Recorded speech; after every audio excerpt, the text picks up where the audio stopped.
To repay a debt of gratitude, I lived as a humble house husband for 3 years, washing my hands only to make soup, yet I was publicly humiliated by my wife. Aside from cooking, what are you even good for? You don't compare to even a single toe of Bryce's. Disheartened, I reclaimed my identity as the heir to a $1 trillion empire and turned around to rent a room in an ordinary apartment. I thought my beautiful landlady was just a regular office worker, but who knew she was the ice queen of the business world and my biggest commercial rival? When we met again, I was a corporate titan, and my ex-wife was a destitute woman whose family was ruined. She wept, bringing me chicken soup and begging to remarry, only to see the usually aloof female billionaire wearing pajamas, cuddling in my arms. I closed the door, leaving my ex-wife with one sentence. Thank you for not loving me back then. The happiness I have now is something you could never give. It was a drizzly evening in downtown Seattle. The cold wind carried moisture from the Puget Sound, blurring the neon lights of the cityscape. Inside the living room of the Villa One estate at the Heights, the crystal chandelier cast a cold light onto the marble floor, illuminating Victoria Vance's perfect but freezing face. She wore a bespoke Chanel suit, her legs crossed, sitting on the sofa with the elegance of a queen looking down on her subject. She tossed a document onto the coffee table with a crisp snap. Caleb, sign it. Her voice was as cold as the room. Caleb Sterling, the live-in husband of this household, was currently wearing a faded t-shirt and an old apron, holding a rag I had just used to wipe the floor. I looked up at the bold words on the document. Divorce agreement. Married for 3 years, I had lived like a dog in this villa. Cooking, cleaning, serving tea, handling all the chores. When she was in a good mood, she would grant me a cold glance. When she was in a bad mood, verbal abuse was the daily special. What? I put down the rag, my voice slightly hoarse. Victoria's red lips curled into a mocking arc, her eyes filled with undisguised contempt. Why? Caleb, ask your own conscience. For 3 years, you've eaten my food, lived in my house, and been kept by me like a useless waste. Do you have the right to ask why? She paused, seeming to feel that this humiliation wasn't enough, and added, besides, Bryce is back. He's 10,000 times better than you. He can give me the business empire I want. And you? Aside from cooking, what can you do? Bryce Harrington, the white moonlight, the one that got away, that she had never stopped thinking about. I understood. The 3 years of swallowing my pride, the 3 years of careful devotion. In her eyes, it was just a laughable transition period. Now that the main character had returned, I, the stand-in husband, was expected to get lost. I looked at her, the woman I had loved for 3 years, and the last bit of warmth in my heart extinguished. I've read the agreement, I said calmly. I leave with nothing. What else? Victoria looked at me like she had heard the world's biggest joke. You want assets? Caleb, don't be so naive. Even the t-shirt on your back was charity for me. What right do you have to discuss assets? Fine. I nodded and picked up the pen on the table. My calmness seemed to surprise her, perhaps even annoying her. She probably hoped to see me crying and begging on my knees. Only that would satisfy her vanity. Unfortunately, she was disappointed. Without hesitation, I signed my name at the bottom of the agreement with a flourish, Caleb Sterling. After signing, I pushed the agreement back to her, looked at her exquisite face, and said indifferently, Victoria, divorce is fine. But the person leaving with nothing isn't me. Victoria was stunned, then laughed as if she heard something absurd. Are you crazy? Caleb, has the shock damaged your brain? This is my house, my car, my company. What do you have? No. I shook my head, stood up, and looked down at her, my eyes as calm as an abyss. You're wrong. From this moment on, none of them are yours. You. Ignoring the shock and impending rage on her face, I walked straight to the entryway, took off the old apron that symbolized my humiliation, and tossed it on the floor. Then, I pulled out a beat-up, 3-year-old flip phone I'd kept hidden. I powered it on, found the only number in the contacts, and dialed. The call was answered instantly. Hello. Silas. My voice returned to a long-lost, unquestionable authority. My 3-year house husband trial period is over.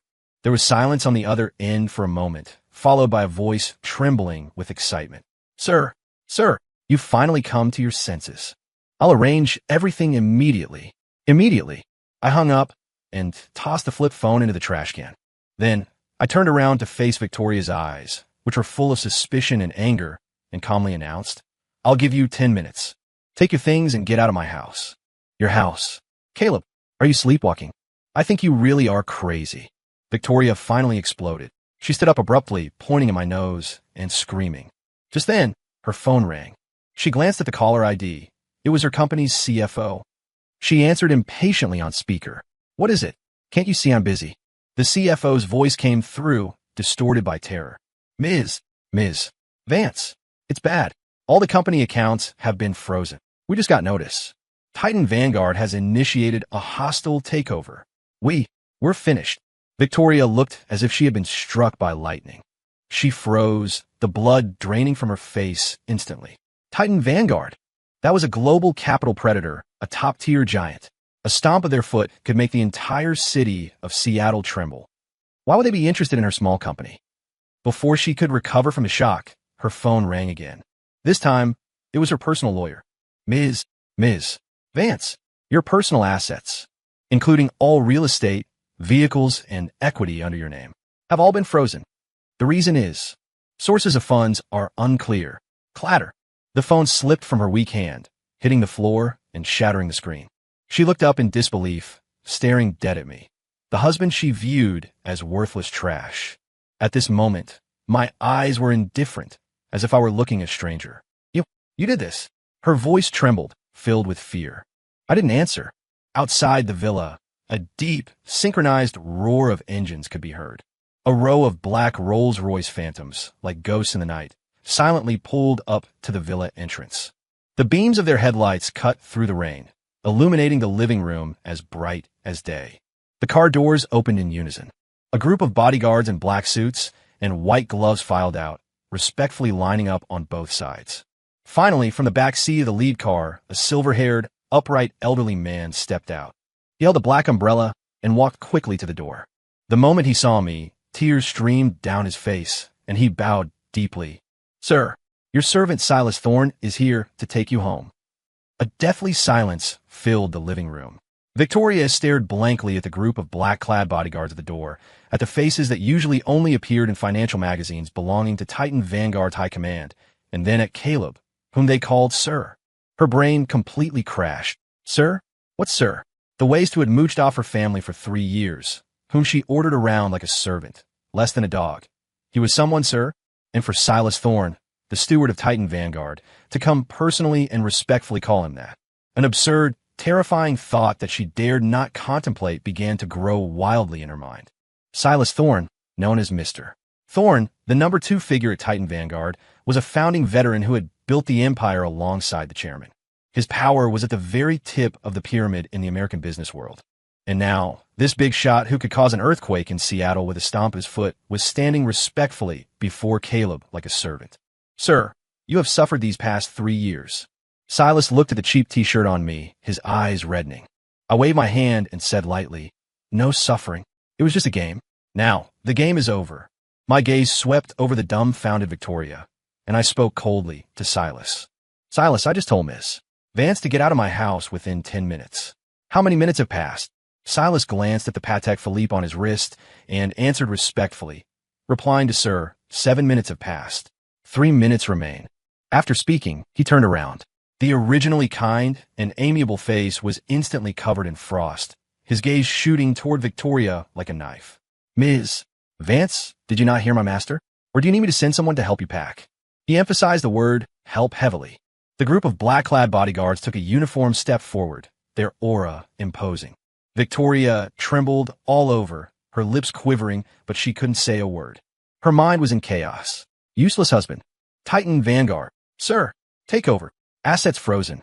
These words crashed around in her brain, nearly making her faint. No. Impossible. This is absolutely impossible, she muttered distractedly, looking at me with eyes full of fear and confusion. Caleb, who are you? I walked up to her, looking at this face that once captivated my soul, but now felt only strange.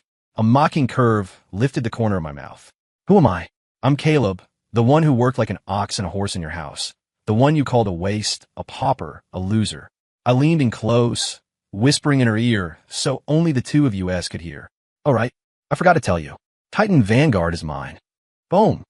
This sentence exploded in Victoria's mind like thunder. Her pupils contracted violently, and her body staggered back 2 steps uncontrollably. She collapsed onto the cold floor, her face full of disbelief. Titan Vanguard is his family's. That commercial empire that controls the global economic lifeline. so mysterious that few have even seen the founder, belongs to the man she trampled underfoot for 3 years. How is this possible? This is more absurd than a fantasy. You're lying to me. You must be lying to me. She screamed hysterically, completely losing her image as a cool CEO. I couldn't be bothered to waste any more breath on her and waved my hand at Silas. Silas understood and said coldly to the bodyguards behind him, "Time's up. Escort Miss. Vance out. Strip her of everything that doesn't belong to her. She is not worthy of taking a single item belonging to the Sterling family." Yes. 2 burly bodyguards immediately stepped forward, grabbing the limp Victoria by the arms. "No, let me go. Caleb, you liar. You bastard. You can't do this to me." Victoria struggled frantically, her sharp nails scratching bloody streaks on the bodyguard's arms. A female bodyguard stepped forward and expressionlessly began to unclasp the Cartier bracelet on her wrist, remove the diamond studs from her ears, and even the necklace around her neck. "My dad gave me this. This is mine. Apologies, Ms. Vance." The female bodyguard's voice was ice cold. "Your father's company went bankrupt 3 years ago. Everything you own now was bought with our master's money." Victoria broke down completely. It turned out that everything she took pride in, the capital with which she despised Caleb, had all been given by Caleb. It was the world's greatest irony. She was dragged out of the villa like a dead dog by the 2 bodyguards and thrown into the freezing rain. That expensive Chanel suit was also stripped off, replaced by a generic, rough set of clothes kept in the bodyguard's car. The rain poured down, soaking her instantly. She lay pathetically on the ground, looking at the warm lights of the villa, looking at the man she once disdained, now surrounded by a crowd like an emperor. Regret, endless regret, gnawed at her heart like a viper. She thought of all the humiliation and meanness she had directed at Caleb over the last 3 years. She remembered how, just 10 minutes ago, she had thrown the divorce agreement in his face with such arrogance. If she hadn't been so snobbish, if she had been a little better to Caleb, then would the person standing at the top of the world right now be her? But in this world, there are no ifs. Just then, a flashy red Ferrari roared up and screeched to a halt at the villa gate. The door opened, and Bryce Harrington, dressed in a designer suit and looking sleek, stepped out. He saw Victoria lying pathetically in the rain and froze, then frowned in disgust. "Vicky, how did you get like this? Didn't we agree you'd divorce that loser today, and then we'd go public?" Before he could finish, he saw the row of black Rolls Royces at the villa entrance and saw Silas Thorne's cold face. Bryce's face turned white instantly. Mr. Thorne." Bryce's voice sounded particularly shrill in the rainy night, full of fawning and fear. He never imagined he would bump into a big shot of Silas Thorne's level here. Silas didn't even look him in the eye, just gave a signal to the bodyguard beside him. A bodyguard immediately stepped forward and kicked the back of Bryce's knee. Thud! Bryce screamed, his legs gave way, and he knelt directly in the muddy water, his expensive suit instantly covered in filth. What are you doing?" Bryce was both shocked and angry. "Mr. Harrington, is it?" Silas looked down at him, his tone grim. "You dare touch our master's woman? I think your Harrington family doesn't want to stay in Seattle anymore." Master's woman. Bryce was confused. He subconsciously looked at Victoria on the ground, then at Caleb in the villa. An absurd thought made him go cold all over.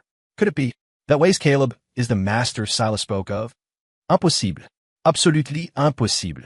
Victoria, paralyzed on the ground, felt a tremor in her heart upon hearing these words, a sliver of hope rising in her eyes. The master's woman. Does he still have feelings for me? However, my next words shattered her last fantasy completely. I walked slowly out of the villa, and Silas immediately opened the black umbrella for me. I walked up to Bryce, looked at his terrified face, and said calmly, "She is no longer my woman. From now on, her affairs have nothing to do with me." Then I turned to Victoria, my eyes without a ripple. "For the sake of 3 years of marriage, I'll spare your life. In the future, don't appear in front of me again." After speaking, I didn't look at them again and turned to Silas. "Silas, handle this place. Also, find me a quiet place to live. I find this house dirty." "Yes, sir," Silas responded respectfully, then looked coldly at Bryce kneeling on the ground. "Mr. Harrington, our master does not wish to see you again. Before sunrise tomorrow, you and your family will vanish from Seattle. Otherwise, face the consequences." Bryce was scared out of his wits. He scrambled into his car and floored the gas, fleeing in panic. As for Victoria, she sat foolishly in the rain, lost in despair, as if her entire world had collapsed. I got into the lead Rolls-Royce. The convoy started slowly, leaving this place that had suppressed me for 3 years. Half an hour later, the convoy stopped at Seattle's most exclusive luxury estate area, the Pinnacle Estate. Every villa here was worth over $100 million, with strict security and high privacy. Sir, this is a property under your name. It has been vacant, cleaned daily. You can rest here tonight. Silas opened the door for me. I nodded and walked in. The villa was huge and luxuriously decorated, but right now, I just wanted to be alone. Silas, you all go back. I want to be by myself for a while. Yes, sir. If there is anything, command us at any time. Silas left with the men. In the enormous villa, I was the only one left. I walked to the huge floor-to-ceiling window and looked at the city lights. Memories of the past 3 years surged like a tide. To test if Victoria was worth entrusting my life to, I hid my identity and married into the Vance family as an orphan.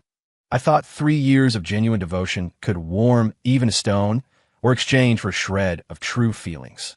As it turned out, I was wrong. In the face of money and power, my 3 years were worthless. Phoenix, consider it charity to a dog. I took out my phone to tell my mother overseas I was safe, only to realize I had thrown away the flip phone. I needed a new phone and a new SIM card. Besides, living here was too flashy. It didn't fit my plan to play the game of life for a while longer. I thought about it, opened the computer in the villa, and logged onto a rental website. I needed an ordinary identity and an ordinary place to live to start my new life. Soon, a rental listing caught my eye. Downtown high-end apartment, Harborview Lofts, single room for rent, fully furnished, move-in ready. Requirement: tenant must be clean, no bad habits, male only. There were a few photos attached. The room was clean and tidy, with excellent lighting, just my style. The key point was, it was a shared apartment. This would allow me to better integrate into ordinary life. I dialed the number left by the landlord. Hello. A clear, pleasant female voice came from the other end, like a mountain spring. It sounded nice. Hello, I saw your rental listing online. Is the room still available? Yes. Can I come see it now? There was a silence on the other end. She seemed hesitant. Now? It's already very late. I just arrived in Seattle. I have nowhere to stay. It's rather urgent. All right then, come over. Harborview Lofts, Tower A, 1801. Hanging up, I randomly picked the lowest profile Audi A6 from the garage and drove to Harborview Lofts. Half an hour later, I stood at the door of 1801 and rang the doorbell. The door opened quickly. The person who opened it was a woman so beautiful it was suffocating. She wore a dusty, pink silk nightgown that outlined her exquisite curves. Her long black hair was draped casually over her shoulders, and her face was free of makeup, yet she was more moving than any celebrity I had ever seen. Her features were as exquisite as God's most outstanding work of art, especially those eyes, clear and deep, carrying an innate sense of detachment, like a fairy who didn't partake in earthly food. A flower on a high peak. That phrase instantly popped into my mind. Seeing me, she seemed to pause as well, a trace of imperceptible surprise flashing through her cool eyes. Hi, I'm here to see the room. Caleb Sterling. I spoke first, breaking the silence. She nodded, stepping aside to let me in, her voice remaining cool. Elena Frost. I walked into the room, and a faint, pleasant fragrance hit me. The entire apartment had a modern minimalist style, black, white, and gray tones, looking clean and sophisticated. The living room was large, with a magnificent view of the harbor through the floor-to-ceiling windows. That's the room you'd be renting. Elena pointed to a secondary bedroom at the end of the hall. I walked over and pushed the door open. The room wasn't big, but it was tidy. A bed, a wardrobe, a desk, and a private bathroom. I've seen it. I'm satisfied. I turned to Elena, who had followed me. What about the price? $8,000 a month, first and last plus deposit. Elena's tone held no ripple of emotion, as if discussing something unrelated to her. $8,000 a month in this part of Seattle was a very fair price. No problem. I agreed readily. I can pay now. When do we sign the lease? My decisiveness seemed to surprise her again. She gave me a second look. You're not going to haggle? I think it's worth the price. I smiled. She didn't say anything more, taking 2 printed lease agreements from a drawer in the living room. Take a look. If there are no issues, sign it. I scanned it quickly, just standard clauses. After signing, I transferred $32,000 directly to her via mobile banking. All done. From now on, I'm your tenant. I waved my phone, smiling. Elena looked at the payment notification on her phone, nodded, and then pointed to the sofa in the living room, her tone still cool. It's too late today. Your room hasn't been prepped yet. You sleep on the sofa first. With that, she turned and went back to her master bedroom, closing the door with a click, leaving me alone, facing a sofa that didn't look particularly comfortable, feeling a bit amused. This beautiful landlady really didn't care about hospitality, but I didn't mind. Finding a place to crash was good enough. I took off my jacket and lay directly on the sofa. It was soft, but for my 6-foot-plus frame, it was a bit cramped. After tossing around all night, I was tired, and I soon fell into a deep sleep. The next day, I woke up to the sound of pots and pans clattering. Opening my eyes, it was already bright daylight. The air was filled with the aroma of food. I sat up and saw Elena wearing a cute pink apron, busy in the open kitchen. The morning light poured through the window onto her, plating her cool demeanor with a soft halo. Her long hair was casually pinned up, revealing a pale, slender neck. This scene was very domestic, very warm. Completely different from the 3 years at Victoria's house. In that cold villa, the kitchen was always a place that belonged only to me. Seeming to sense my gaze, Elena turned her head. Seeing I was awake, she said faintly, "Up, come eat breakfast." On the dining table were 2 simple sandwiches and 2 glasses of hot milk. "You made this." I was a bit surprised. She responded, already sitting down to eat. I took a bite of the sandwich. The taste was actually quite good. "Skills. I didn't expect you, looking like an ethereal fairy, to know how to cook," I praised sincerely. She ate with elegance. Hearing my words, she just lifted her eyelids to glance at me, but didn't speak. After breakfast, she gathered the dishes and said to me, "I'm going to work. I'll prep your room when I come back at lunch. The key is on the shoe cabinet in the entryway. Remember to lock the door when you leave." Okay. She changed into a sharp business suit, put on high heels, and clack, clack, clack went out the door. The apartment was left to me alone. I stretched and walked to the balcony, looking at the flowing traffic below, feeling exceptionally good. A new life had begun. First, I went to the mall to buy a new phone and get a new SIM card. Then I texted Silas, giving him my new address and number, instructing him not to disturb me, without permission and not to expose my identity. After doing all that, I felt a bit aimless. Having not worked for 3 years, suddenly being idle felt strange. Should I get a job? The thought made me laugh. The heir to Titan Vanguard, looking for a job? But the idea seemed interesting. Conveniently, a recruitment notification popped up on my phone. Hiring. The Meridian Department Store, luxury counter sales. Requirements. Excellent image and temperament, relevant experience preferred. Monthly salary 8,000 plus commission. The Meridian? Wasn't it the enterprise owned by Victoria's family? Although it was now acquired by Titan Vanguard, the legal representative should still be her. Working in my ex-wife's company? This seemed even more interesting. A playful smile curled my lips. I edited a resume and sent it over. Surprisingly, within 10 minutes, they called back. "Hello, is this Mr. Caleb Sterling? We are from HR at the Meridian. We saw your resume and think your image fits our requirements very well. Do you have time to come for an interview tomorrow?" Edo. The next day, I specifically bought a decent suit and arrived at the Meridian's HR department on time. The interviewer was a woman in her 30s wearing gold-rimmed glasses, looking sharp. Her name tag read, HR Manager, Brenda. Her eyes lit up the moment she saw me. "Mr. Sterling, right? Please sit." I pulled out a chair and sat down, handing over my resume. Brenda looked at the resume and asked, "I see the work experience section on your resume is blank. May I ask what you did before?" "I was in domestic management." I answered with a mix of truth and fiction. "Domestic management?" Brenda paused, clearly not expecting that answer. She pushed up her glasses and scrutinized me carefully, her eyes full of skepticism. I met her gaze calmly. Looks are given by parents, but aura is piled up by money and status. Even wearing a generic suit, the innate nobility and composure I carried were not something an ordinary housekeeper would have. "Yes, for 3 years," I added. Brenda fell silent, her fingers tapping lightly on the desk. She clearly didn't believe me, but my image and temperament satisfied her immensely. For luxury sales, image is paramount. A good image can double sales effortlessly. "All right," she finally decided. "Your image is excellent, so we're willing to give you a chance.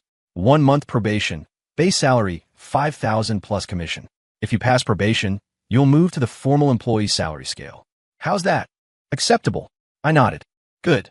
Then come to work tomorrow. Report to the Patek Philippe counter on the first floor. Just find a store manager, Lisa." "Thank you, Brenda." The interview went unexpectedly smoothly. Walking out of HR, I took the elevator directly to the first floor. The Meridian was Seattle's highest-end mall, The first floor was all international top-tier luxury brands. I found a Patek Philippe counter. Inside, a woman in business attire with exquisite makeup was holding a morning meeting for several staff members. Everybody look alive. Ms. Vance is coming to inspect the store today. If anyone messes up, don't blame me for being unkind. This woman must be the store manager, Lisa, and the Ms. Vance she mentioned was naturally Victoria. What a coincidence. I didn't expect to bump into my dear ex-wife on my first day of work.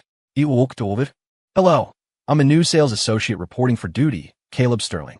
Lisa turned around. Seeing me, her eyes lit up too. She looked me up and down, nodding with satisfaction. Hey, ma'am, good look. I'm Lisa, the manager here. You can just call me Lisa. Okay, Lisa. All right, go change into the uniform, then shadow Daisy to get familiar with our products and sales process. Lisa pointed to a young girl nearby. The girl named Daisy smiled at me, very friendly. I changed into the uniform and started learning from Daisy. I have to say, Patek Philippe watches are indeed works of art. Every model has its story and unique craftsmanship, with prices ranging from tens of thousands to tens of millions. I learned quickly. In half a day, I had memorized the details of all the models on sale. By the afternoon, the number of customers in the mall gradually increased. Just then, a commotion came from the counter entrance. A group of mall executives in suits were escorting a woman, marching grandly toward us. The woman in the lead wore a white business suit. Her aura was powerful, her face frosty. It was Victoria. She looked thinner, and her face was a bit pale, but she was still aggressively beautiful. However, those beautiful eyes no longer held their former luster. Instead, they were filled with deep exhaustion and gloom. It seemed that being kicked out of the villa and facing the acquisition of her company had dealt her a significant blow. Good afternoon, Ms. Vance. Lisa immediately led all the staff to greet her respectfully. I stood in a line, keeping my head down, trying to minimize my presence. I just wanted to experience life. I didn't want to be recognized by my ex-wife on my first day. Victoria walked past US without looking sideways, heading straight into the boutique. How are the sales this month? She asked Lisa coldly. Reporting to Ms. Vance, down 10% from last month. Lisa answered carefully. 10%. Victoria's pitch rose instantly. Her sharp eyes swept over every employee present. What do I pay you for? I support so many of you just to get these kinds of results. Everyone was scared into silence, burying their heads lower. Her gaze finally landed on me. Probably because I was the tallest, I stood out in the crowd. She frowned, seeming to find me familiar. Are you new? My heart skipped a beat, but I steeled myself and looked up. Yes, Ms. Vance. Our eyes met. When she saw my face clearly, Victoria looked as if she had been electrocuted, freezing in place. Her beautiful eyes were instantly filled with shock, astonishment, disbelief, and a complex emotion she didn't even realize herself. Caleb. She inadvertently voiced my name. The entire counter went silent instantly. Everyone's eyes focused on me and Victoria, full of curiosity and gossip. Ms. Vance knows this new handsome guy, and judging by her expression, their relationship seems unusual. Lisa and Daisy's jaws nearly hit the floor. They never imagined that this colleague, on his first day, could make the high and mighty Ms. Vance lose her composure like this. Why are you here? Victoria stared at me intently, her voice trembling slightly with agitation. Since being kicked out of the villa that day, she had used all her connections to frantically search for my whereabouts, but she found nothing. I was like a ghost that had vanished. She thought I would never cross paths with her again in this life. Yet, she didn't expect we would meet again like this in this setting. And I had become a lowly salesman in her company. This massive contrast threw her brain into chaos again. Why would he do this? The heir to Titan Vanguard, running here to be a salesman? What kind of sick joke is this? To humiliate me? Yes, he must be doing this to humiliate me. Thinking of this, Victoria's face turned incredibly ugly, a wave of humiliation and anger rising in her heart. I watched her expression shift, finding it internally amusing, but on the surface, I pretended to be respectful and distant. Ms. Vance, I am here, of course, for work. Work? Victoria sneered, her tone acerbic and mean. Caleb, stop pretending. What are you trying to do? You think this is fun? Seeing me destitute. Are you proud? Ms. Vance, you misunderstand. I looked at her calmly. I just need a job to support myself. As for you, I don't care. My words were like a knife, stabbing viciously into Victoria's heart. Don't care? He actually said he doesn't care about me? The man who once treated me like a treasure, who obeyed my every word, now looked at me with such strange eyes and said he didn't care. A strong sense of unwillingness and jealousy made her lose her reason. Good, don't care. Victoria laughed in anger. She pointed at me and barked at Lisa. Lisa, fire him. I don't want to see this person in my company. Lisa looked troubled. This guy just started today, hadn't done anything wrong, and was getting fired? It was against regulations. Ms. Vance, this. What? You won't listen to me either? Victoria's eyes went cold. Just then, a frivolous voice came from outside the counter. Yo, isn't this Ms. Vance? Why so angry? Who upset you? A young man wearing a floral shirt and a thick gold chain, looking like a thug, walked in casually with his arm around a heavily made-up Instagram model-type woman. I recognized him. Tyler West, a famous rich second-generation kid in Seattle, known for being arrogant and domineering. Relying on his family's money, he caused trouble everywhere. Seeing him, Victoria frowned deeper, clearly disgusted. But the West family had significant influence in Seattle. She couldn't afford to offend them, so she could only say coldly, Mr. West, I am handling internal matters. No need for your concern. Don't be like that. Tyler was relentless. His lecherous gaze swept up and down Victoria. Ms. Vance, everyone knows your company is in trouble and cash flow is drying up. How about this? Have a drink with me, and I'll ask my dad to invest a few tens of millions to help you tide over the crisis. The woman next to him heard this and immediately got upset, pinching his arm and whining. Tyler, didn't you say you were coming to buy me a watch? Bye. Baby, don't rush. Tyler patted her, but perfunctorily, his thieving eyes still glued to Victoria. Victoria was pale with rage, but couldn't explode. Seeing her silence, Tyler grew bolder and actually reached out to touch her face. Just as his dirty hand was about to make contact, a hand grabbed his wrist like lightning. It was me. Sir, please show some respect. My voice wasn't loud, but it was cold. Tyler froze, then flew into a rage. Who the fuck are you? A watch seller dares to mind my business? Looking for death. He tried to yank his hand back, but found my grip was like an iron clamp, immovable. Let go. He grimaced in pain. I ignored him and looked at Victoria, saying plainly, Ms. Vance, although I am about to be fired by you, right now I am still an employee here. Protecting customers and company property is my duty. I deliberately emphasized the words company property. Victoria's body trembled violently. She looked at my back, shielding her, her eyes complicated to the extreme. Once upon a time, this back had shielded her from the wind and rain countless times. Yet she had personally pushed him away. Fine. Good boy, you just wait. Tyler, seeing he couldn't break free, started making threats. Just then, the woman next to him suddenly pointed at a watch in the display case and screamed, Wow. Tyler, I want this one. This one is so beautiful. It was a Patek Philippe limited edition, model 6102P001, the Sky Moon Celestial. The entire dial was studded with diamonds, dazzling and brilliant. Price tag $1.2 million. Seeing the price, the arrogance on Tyler's face dropped by half. His family's assets totaled maybe 20 or 30 million. If he spent over $1 million on a watch, his dad would break his legs. He rolled his eyes and had an idea. He pointed at me and said to the woman, Baby, you like this watch? Fine. As long as this blind dog kneels and kowtows 3 times to me, I'll buy this watch for you today. He wanted to humiliate me publicly to regain face. Everyone's eyes turned to me. Victoria's lips moved, seemingly wanting to say something, but ultimately, she didn't speak. I smiled. I looked at Tyler West like I was looking at a dancing clown. Are you sure? I say what I mean. Good. I nodded. Then I turned around and took the Sky Moon Celestial watch, worth $1.2 million, out of the display case. I didn't hand it to Tyler. Instead, I put it directly on my own wrist. The size was perfect. Under everyone's shocked gaze, I took out my phone and dialed Silas. Silas, pay a bill for me. The Meridian Patek Philippe counter, $1.2 million. After speaking, I hung up, looked at the dumbfounded Tyler, and said lightly, I bought this watch. Now it's your turn. $1.2 million. Just like that, with one phone call casually paid? The entire counter, no, the entire floor, fell into a deathly silence. Everyone looked at me like I was a monster. A watch salesman bought a $1.2 million watch himself? This script was too magical. Tyler West and his girlfriend stared until their eyes almost popped out, mouths wide enough to fit an egg. Especially Tyler. The expression on his face went from arrogance to shock, then to terror, and finally turned ashen gray. He wasn't stupid. Someone who could mobilize over $1 million in cash with a single phone call was definitely not an ordinary salesman. Connecting this with the Rolls-Royce convoy mentioned in rumors and the attitude of big shots like Silas Thorne.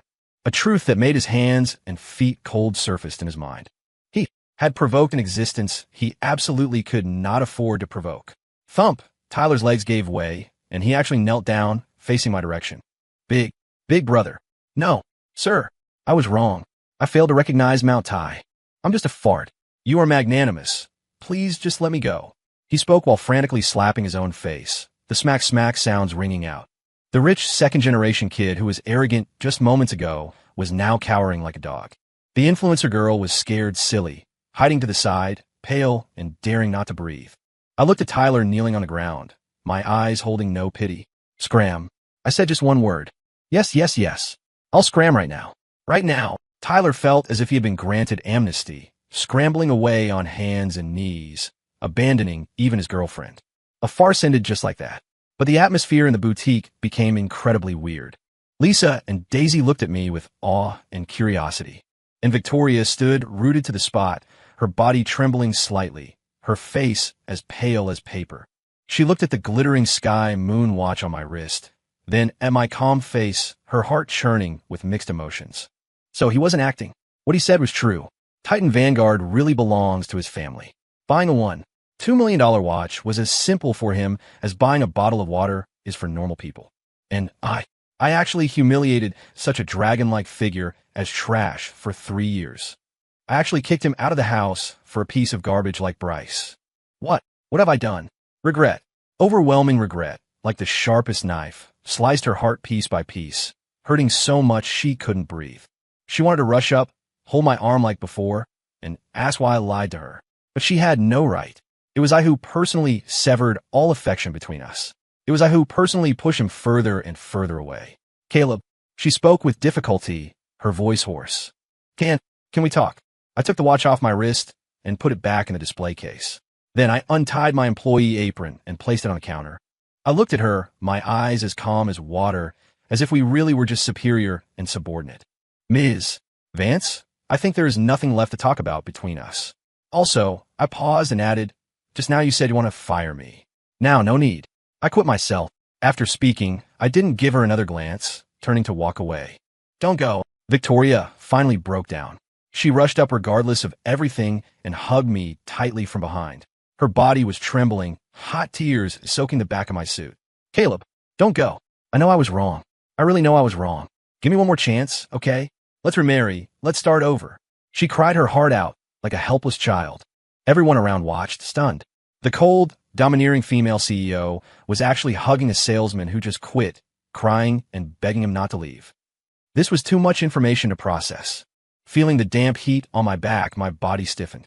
To say I felt nothing would be a lie. After all, I had truly loved her for 3 years. But reason told me there was no going back. A broken mirror cannot be made whole. Some mistakes once made last a lifetime. I didn't turn back. I just used an extremely calm tone to say, word for word, Victoria, do you know? 3 years ago, the reason I married into your family was that my father set a test for me. He said if a woman was willing to treat me sincerely when I had nothing, then she was worth me using the entire Titan Vanguard to love. I used 3 years to wait for your sincerity. Unfortunately, what I waited for was a divorce agreement and the phrase, do you deserve it?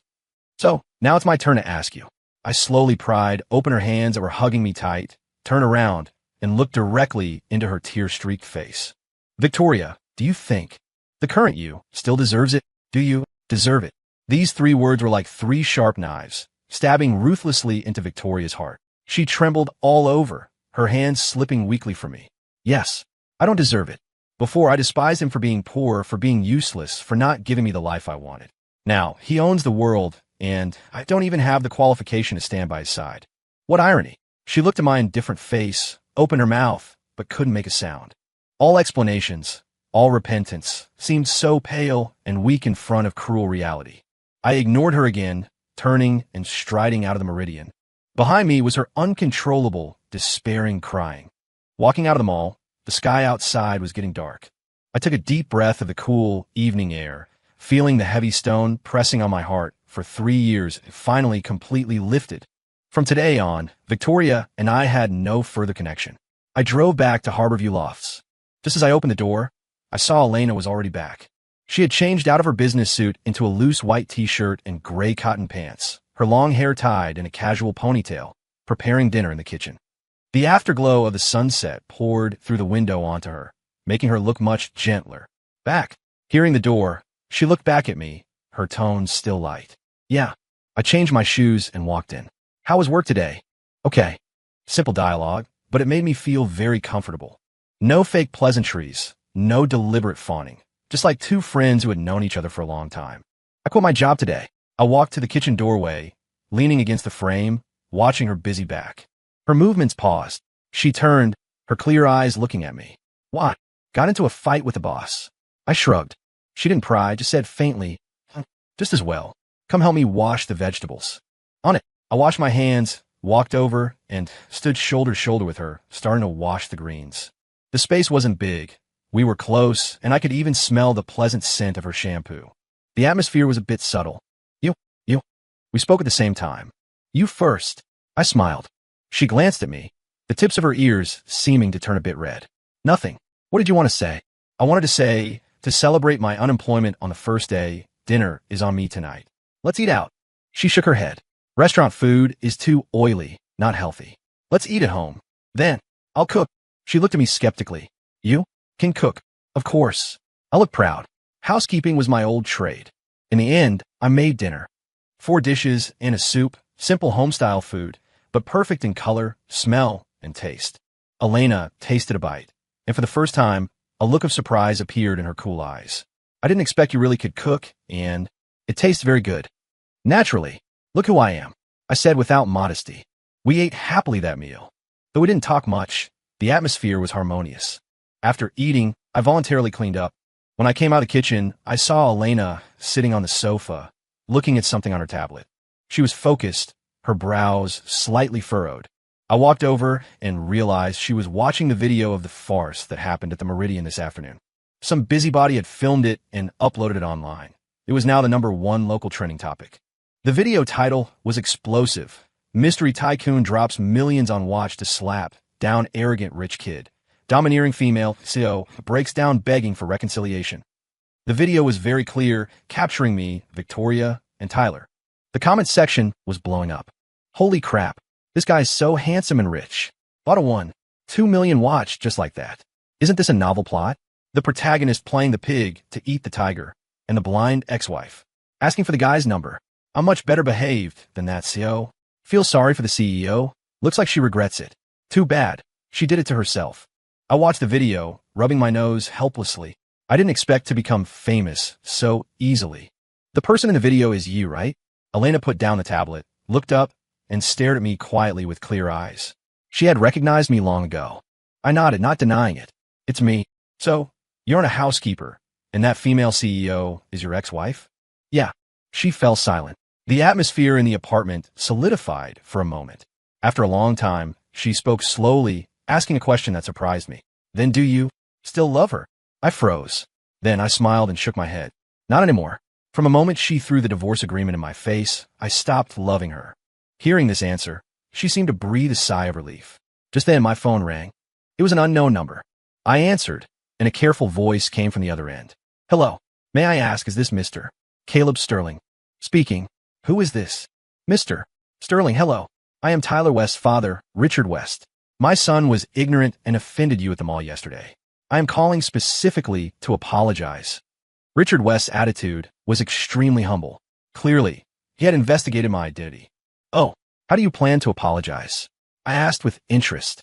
I am willing to transfer 50% of the West Group's shares to you unconditionally. I only ask that you raise your hand high and let the West family live. The West Group, market cap $2 billion. 50% of the shares would be $1 billion. He actually wanted to use $1 billion to buy my forgiveness? No, he wanted to use $1 billion to buy his family's life. Because he knew very well that with Titan Vanguard's power, bankrupting the West family would take mere minutes. Before I could speak, Richard's fearful voice came again. Mr. Sterling, if you think that's not enough, I can add more. I laughed. No need for the shares, I said lightly. I'm not interested in your broken company. Then you mean? Tomorrow, I want to see an apology letter from you and your son on the front page of every media outlet in Seattle. Also, donate $100 million to the Seattle Children's Fund in my name. If I'm satisfied, this matter ends here. Richard West on the other end, hearing my request, was first stunned, then ecstatic. $100 million, plus a public apology, could buy the safety of the entire family? This was a massive act of grace. Yes, yes, yes. Thank you, Mr. Sterling. Thank you for your magnanimity. I will handle it tomorrow. No, I'll do it tonight. I will definitely satisfy you. He hung up with 1,000 thanks. I put down the phone and saw Elena looking at me with a strange expression. In that look, there was curiosity, inquiry, and a trace of an emotion I couldn't read. What is it? Is there something on my face? I touched my face. She shook her head and asked softly, why didn't you just take his shares? $1 billion isn't a small amount. A gentleman loves money, but he gets it the right way. I said simply, besides, I don't need to use this method to make money. Making him donate $100 million is more meaningful than putting in my own pocket. Moreover, $100 million, to me, wasn't even pocket change. My words seemed to touch her. She looked into my eyes for a long time before slowly saying, are different from the rich people I imagined. Oh, what are the rich people you imagine like? Arrogant, domineering, condescending, just like that Tyler West. I smiled. That only proves he isn't rich enough. True top tycoons often return to simplicity, low-key like ordinary people, because they no longer need external things to prove their value. That night, we talked a lot, from poetry to life philosophy. I discovered Elena was not only beautiful, but also a very thoughtful and deep woman. We got along very well. It was the first time in 3 years I felt I wasn't casting pearls before swine. Early the next morning, all of Seattle was flooded with Richard West and his son's apology letter. Newspapers, TV, internet. It was everywhere, showing the father and son crying bitterly and repenting. At the same time, the Seattle Children's Fund received a donation of $100 million in my name. This incident caused another uproar in Seattle. The name of the mystery tycoon Caleb Sterling completely caught fire. And I, the party involved, was at home acting like nothing happened, figuring out what to cook for lunch. Just then, the doorbell rang. I thought it was property management, opened the door, and saw an unexpected face. Victoria.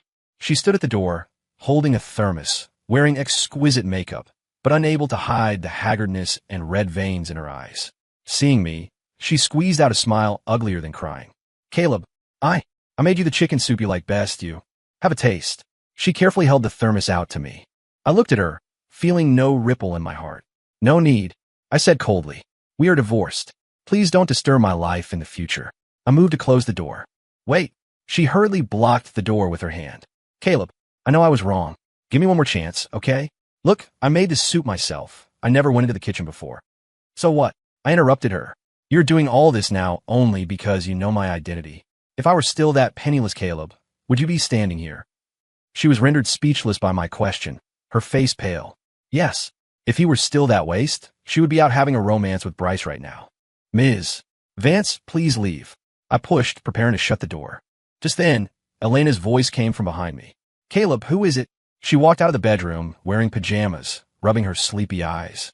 That lazy and intimate appearance would make anyone think things. Victoria saw this and looked struck by lightning. She looked at the stunning Elena, then at me, her eyes filled with jealousy and madness. Who is she? Caleb, we just divorced.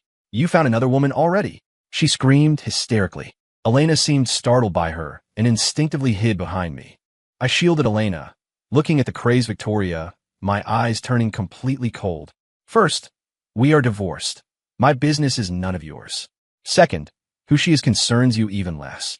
Third, and this is the last warning, harass us again and face the consequences. With that, I gave her no more chances and slammed the door shut with a bang. Outside, Victoria's unwilling crying and pounding on the door could be heard. I ignored it. Sorry, scared you. I turned and said to Elena. Elena shook her head. She looked at me, her eyes complicated. She is your ex-wife. Yeah. Do you really not love her anymore?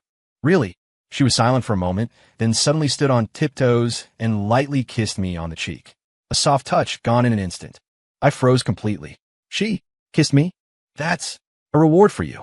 Her cheeks flushed a moving shade of red, and after speaking, she ran back to her room, as if fleeing, leaving me standing there, touching my cheek, smiling foolishly. The days that followed were peaceful and sweet. My relationship with Elena changed subtly because of that morning kiss. Although we didn't explicitly say it, we both understood tacitly. She would make breakfast and wait for me to get up, and I would prepare a sumptuous dinner before she got off work. We would curl up on the sofa to watch movies and stand on the balcony, enjoying the breeze and night view. This plain happiness was what I had dreamed of, but never received from Victoria. I became more and more certain that Elena was the right person I had been looking for. On the other hand, after being rejected, Victoria didn't seem to give up. She started frantically calling and texting me, confessing, apologizing, saying how regretful she was, how much she loved me. I ignored it all, blocking her directly. Later, she found my mother's contact info through various channels, wanting to try the mother-in-law route. As a result, she was cursed out by my strong-willed mother. My son worked like a slave in your house for 3 years. Were you blind? Now you know he's rich and want to come back to scavenge? Our Sterling family doesn't take gold-digging trash like you. Get lost. My mom's actual words were 100 times harsher. Victoria was completely out of options. Her company, under Titan Vanguard's continuous pressure, was on the brink of bankruptcy. She went from a high and mighty female CEO to a debt-ridden, destitute woman. Rumor had it she sold all her luxury goods, moved out of the high-end apartment, and rented a place in a dilapidated old neighborhood. And that Bryce Harrington, after my warning, fled Seattle with his whole family the next day in disgrace, vanishing without a trace. None of this had anything to do with me anymore. In my world, there was now only Elena. Today was Elena's birthday. I booked Seattle's most romantic rotating restaurant in advance, bought a huge bouquet of her favorite white roses, and prepared to formally confess to her today. In the evening, I drove to pick her up from work. She wore a white dress today, looking ethereal and impossibly beautiful. Where are we going? She sat in the passenger seat and asked curiously. It's a secret. I smiled mysteriously. The car drove all the way to Seattle's landmark, the Space Needle. The rotating restaurant was at the top. When I held her hand and walked into the restaurant I had booked out, covered in rose petals, her cool eyes misted over for the first time. Caleb, I didn't let her finish. I knelt on one knee and took a velvet box from my pocket, opened it to reveal a dazzling pink diamond ring, the heart of the ocean. Elena, I don't know how to say fancy romantic words. I looked into her eyes and spoke with utmost seriousness. I only know that every day with you, I am happy and at peace. I want to cook for you every day, see your smile every day, and be good to you for a lifetime. So will you be my girlfriend? She looked at me, tears finally slipping down uncontrollably. But on her face, a smile blossomed more brilliant than the diamond. She nodded vigorously. I will. Excitedly, I put the ring on her finger, then stood up and pulled her tightly into my arms. Outside the window was the brilliant night view of the entire city. In my arms was my entire world. Just as we were kissing deeply, an untimely voice broke the beautiful atmosphere. Chairman Frost, a man in a suit, was looking at us with shock.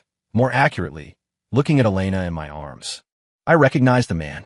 He was the general manager of a real estate company under Titan Vanguard, surnamed Jean, and the Chairman Frost he mentioned. I looked down at Elena in my arms. I saw her stick out her tongue playfully at me, a trace of slyness on her face. She leaned into my ear and whispered, "Forgot to introduce myself. I'm Elena Frost, chairman of Horizon Group, and also your biggest business rival." Horizon Group, that mysterious conglomerate that had risen abruptly in recent years, the only one capable of wrestling with Titan Vanguard in several sectors. I was completely stunned.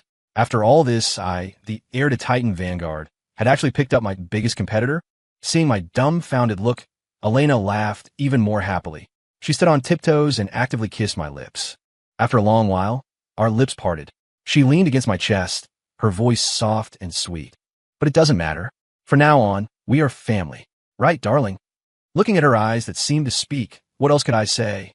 I could only answer her with a deeper, longer kiss. To hell with business rivals. To hell with ex-wives. I only knew I had found my treasure. Story complete.